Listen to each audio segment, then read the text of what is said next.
የምትውልበት ሰፈር ኪሳራ ያለበት አይሁን። መብላት ካልቀረ ከትልቁ ጀምር ይላል። ጠላት ማፍራት ካልቀረ ኢንተርናሽናል ጠላት አፍራ። በዓለም ላይ ታላላቅ የዓለም ለውጦች ያመጡ በሀገራቸው የኖሩና የተወለዱ አይደል፣ ሞተው ተደብድበው ተገርፈው ዜሮ ነው ብለሽ ጥለሽው አትሂጂ። ታሪክ ነገ ይቀየራል። ሰው ለመግዛት ገንዘብ ብቻ የሚያስፈልግ ይመስሏል። ገንዘብህን እንደ ወታደር ይው ሄዶ ማርኮ መምጣት አለበት። ሰክሰስፉል የሚያደርግህ it is not the art of making money, it is the art of keeping money. by the way ጠላትን አታከስርም፣ አንተም አብረህ ነው የምትከስር። ሰው ባለበት እዛው ተዘፍዝፎ ተቀምጦ እንዲኖር የተፈጠረ ፍጡር አይደለም። you have to move, you have to change, you have to try new areas and new spheres.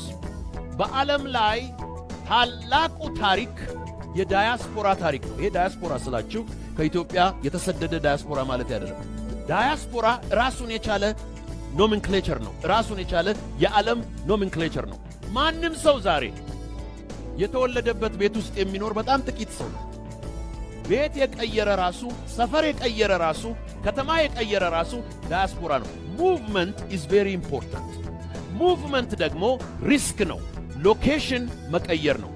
የዓለምን ታሪክ የገለባበጡ ታላላቅ ሰዎች ሎኬሽናቸውንና ሰፈራቸውን የቀየሩ ሰዎች ናቸው። ስለዚህ መፍራት የለባችሁ። ተነስታችሁ ሰፈር መቀየር፣ ሀገር መቀየር፣ ድንበር መቀየር፣ ሰፈር መቀየር፣ የተለያዩ ነገሮችን በምንቀይርበት ጊዜ ያ ቦልድነስና ያ ካሬጅ ይቀይረናል። እናቴ በ12 ዓመቴ ከቤት ወደ ቦርዲንግ ስኩል ከወሰደችኝ ጊዜ ጀምሮ እስከ ዛሬ ድረስ እናት አባቴ ቤት እስካሁን አልተመለስኩም። በልጅነቴ ከቤቴ ወጣው። ያ ምን ሰጠኝ? a sense of independence ሰጠኝ። ልብሴን ማጠብ፣ የራሴን ዲሲሽኖች ማድረግ፣ ከመጥፎ ነገር ራሴን መጠበቅ፣ እነዚህን ዲሲሽኖች በልጅነቴ ተማርኩ። አንዳንድ ቤተሰቦች ልጆቻቸውን እንዲህ ነው የሚጠብቁት እና አንዳንድ እናቶች ሄሊኮፕተር ማም ይባላሉ። ልጃቸው ከሄደ በኋላ እንኳን አይለቁትም። እዛው ነው ሆቨር የሚያደርጉት፣ እዛው ነው የሚከታተሉት፣ አይለቁትም። ኢቨን ከሄደ በኋላ ለአንዳንዱማ ገርል ፍሬንድ ወይም ሚስት መምረጥ ይፈልጋሉ። so they have to let him go። ስለዚህ የሰው ሴንስ ኦፍ ኢንዲፔንደንስ ያስፈልገዋል። ቁራጥ መሆን ያስፈልገዋል። ሰፈሩን መቀየር፣ ስራውን መቀየር፣ አድራሻውን መቀየር፣ ስልክ ቁጥሩን መቀየር፣ ጓደኛውን መቀየር፣ ሰፈሩን የመቀየር ሴንስ ኦፍ ኢንዲፔንደንስ ዲሲዥን ሜኪንግ። ከዛም በኋላ ያንን ሪስክ ወሰደ። ይሄ ሰውዬ ምን አደረገ ይላል? ሄደ ይላል። በዓለም ላይ ታላላቅ የዓለም ለውጦች ያመጡ በሀገራቸው የኖሩና የተወለዱ አይደሉም። አፍሪካን ዳያስፖራ የአሜሪካንን ካልቸር ቀየሩት። ጥቁር አሜሪካውያን ለአሜሪካን የሰጡት ስጦታ ቀላል አይደለም። አርት ላይ፣ ሚውዚክ ላይ፣ ስፖርት ላይ፣ ፖለቲክስ ላይ፣ ሲቪል ራይትስ ሙቭመንት ላይ ሞተው ነው የሴግሪጌሽንን ምድር፣ ነጭና ጥቁር አብሮ የማይኖርበትን ምድር ሞተው ተደብድበው ተገርፈው ዛሬ ማንኛውም ኢትዮጵያዊ፣ ማንኛውም አረብ፣ ማንኛውም ኤዥያዊ ሄዶ እዛ እንዲኖር ያደረጉት የአፍሪካ ዳያስፖራዎች ናቸው። ጥቁር አሜሪካውያን ዛሬ የኢትዮጵያንና የአፍሪካን ኢኮኖሚ እየቀየሩ ያሉት የቻይና ዳያስፖራዎች ናቸው። አሉኛ ጋር ደፋሮች ናቸው። አንድ ጊዜ ኬምብሪጅ እኔ ጋር መጥተው ምን አሉኝ?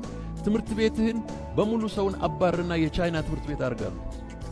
የፈለከውን እንከፍልሃለን፣ እኛ በስተናል፣ ቆንጆ ግቢ አለ፣ ሜክ ኢት ቻይኒዝ ስኩል አለ። ኖ ኖ ኖ ኖ፣ ይህንንማ ማድረግ አልችልም። እኔ ጋር ዛሬ ከ48 ኔሽንስ 48 ናሽናሊቲስ ይማራሉ። ይሄ ለእኔ ትልቅ ክብር ነው፣ ለእኔ በረከት ነው። ይህንን ማባረር አልፈልግም። I don't want to do that። ይህ የሚያሳየው እነዚህ የቻይና ዳያስፖራዎች ሳይፈሩ ጫካ ውስጥ እየገቡ ከአበሻ ጋር ጠላና ጠጅ እየጠጡ ሀገሪቱን ዲቨሎፕ ያደርጋሉ። እዚህ ያሉት ለጽድቅ አይደለም፣ ለትርፍ ነው። ይህ ምንድነው የሚያሳየው? ሎኬሽን መቀየር፣ ሪስክ መውሰድ ያደረገው ነገር ነው። እኔ ከዛ ወዲህ የዓለም ዳርቻ አንዱም አልቀረኝም፣ አንድም ሀገር አልቀር። ሲሄድ ግን የሰው ሀገር የሚሄድ አይመስለኝም። ቤጂንግ በየዓመቱ ሄጄ አስተምራለሁ። የሰው ሀገር የሚሄድ አይመስለኝም። ኢንዲያ ከተማውና ገጠሩ አልቀረኝም። ስሎቫኪያ፣ ቤላሩስ፣ ራሻ፣ ዩክሬን ዩናይትድ ስቴትስ አገሬ ነው። አውስትራሊያ፣ ኒውዚላንድ የትም ብትወስዱኝ ሲሄድ ሳውዲ፣ ዱባይ፣ ካታር የሰው ሀገር የሚሄድ አይመስለኝም። ሁሉ ሀገሬ ነው። because I am gifted. I can do it. ዛሬ ማታ የምታዳምጠኝ ወንድ ወይም ሴት እዚህ ቤት ዓለም ሀገሬ ነው ማለት መቻል አለብን። ዓለም ሀገሬ ነው። the world is my country. ይሄ የሰፈር ክልሉን ምኑን መንደሩን ተው። ይሄ this is too small for you. ዓለም ሀገሬ ነው። ዓለም ሀገሬ ነው። ሄደ ይላል ሰውዬው። ከሄደ በኋላ ወዲያው ምንድነው የሚለው? ነገደበት ይላል። በተሰጠው ነገደበት። ይሄ ነው እንግዲህ very important principle። ነገደበት that means ይሄ ቢዝነስ ኦሪየንትድ ሆነ። መነገድ the most simplest definition መግዛትና መሸጥ ነው። በርካሽ መግዛት፣ በውድ መሸጥ፣ አለቀ። ይሄ ትሬድ ያደረገው ሰውዬ ቢዝነስ የሚጀምረው በመሸጥ አይደለም፣ በመግዛት ነው። ሰውን መግዛት፣ ሁኔታን መግዛት፣ ኢንቫይሮንመንትን መግዛት። ቢዝነስ የሚጀምረው ከመግዛት ነው። መግዛት ደግሞ አርት ነው። it's an art of buying። በዓለማችን ላይ ከቅርብ ጊዜ ወዲህ ሰዎች በጣም የሚማሩበትና የሚሰለጥኑበት ስልጠና is the art of negotiation። እንዴት negotiate እንደሚያደርጉ። ለመግዛት ሰው ገንዘብ የሚያስፈልግ ይመስለዋል።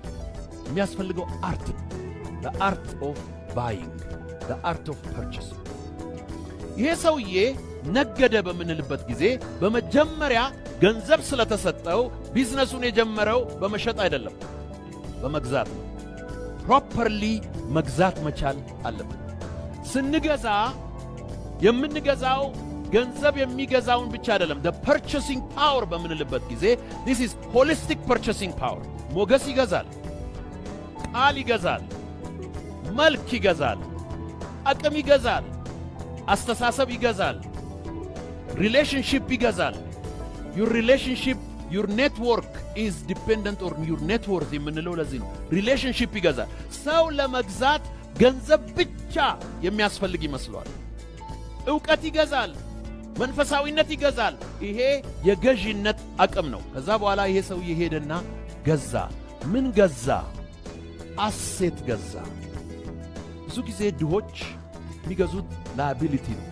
ላያቢሊቲ ማለት ሁልጊዜ ወጪ የሚሆን ልብስ፣ ቀለም፣ ምግብ፣ በርገር፣ መኪና፣ እነዚህ አላቂ ነገሮች፣ እነዚህ ላያቢሊቲዎች ናቸው፣ የሚጠፉ ነገሮች ናቸው። መግዛት ያለብህ ገንዘብ መልሶ የሚወልድልህ ነገር ነው። you have to be able to buy an asset። አሴት ነው የገዛው ይሄ ሰውዬ። አሴት ስለገዛ ይሄ የገዛውን ነገር ምን ማድረግ ቻለ? መልሶ መሸጥ ቻለ። ሁልጊዜ ወደ ሱቅ ስትሄዱ ምንድነው የምገዛው? am I buying an asset or am I buying an liability? ይሄ በቃ ወጪ የሚሆን መጣል። ምትገዛው ጂንስ መቀያየር ምንም ጥቅም የለውም። እኔ አንድ ጂንስ 6 ዓመት ለብሻለሁ። በጣም ነው የሚገርማችሁ። ለብሼ ስወጣ ሁሉ ጊዜ ሰው ያደንቀዋል ያንን ጂንስ። ዋናው ጂንስ መቀያየር አይደለም። አንድ ሰፈራችን አንድ ሀብታም ነበሩ፣ ልብስ የማይቀያየሩ። ልብስ መቀያየር መጥፎ ነው ማለት አይደለም። አንድ አይነት ነው የሚያሰፉት በየዓመቱ። ጋሽ አሰፋ ምን ነው በየዓመቱ አንድ አይነት ልብስ ሲባሉ ልብስ መቀያየር ምቀኛ ያበዛላል። ምገዛው ነገር አሴት ነው ወይስ ላያቢሊቲ ነው? መልሶ ይወልዳል። ይህ ሰውዬ ነገደ ማለት ትራንዛክሽናል ማይንድ ሴት አመጣ። ትራንዛክሽናል የሚለው ትራንዛክቱስ ከሚለው የላቲን ቃል የመጣ ነው። ቱ ብሬክ ትሩ ማለት ነው። ቱ አካምፕሊሽ ማለት ነው። ገንዘብህን እንደ ወታደር ይው ሄዶ ማርኮ መምጣት አለበት። የሚማርከው ግን አፈር መሆን የለበትም። የሚማርከው ግን አመድ መሆን የለበትም። የሚማርከው ጠቃሚ ነገር መሆን አለበት። አንድ ጊዜ በሁለት ናሽናሊቲስ መካከል $100 እጃቸው ገብቶ ነበር፣ በህንዶችና በሌሎች ሰዎች። ያ $100 ምን ያክል ሄደ የሚባል ሪሰርች በሚሰራበት ጊዜ በህንዶቹ እጅ የሄደበት አካሄድ በጣም ይገርማል። ህንዶች የእንግሊዞች ኮሎኒ ናቸው። by the way by 2023 የህንድ ኢኮኖሚ በዓለም ላይ የእንግሊዞችን ገልብጦ አምስተኛ መጣ። አሁን የእንግሊዝ ኢኮኖሚ ከእንግሊዝ ኢኮኖሚ በታች ከህንድ ኢኮኖሚ በታች ነው። የህንድ ኢኮኖሚ in 2050 የአሜሪካንን ኢኮኖሚ ይገለብጣል ተብሎ እየታሰበ why? It is the way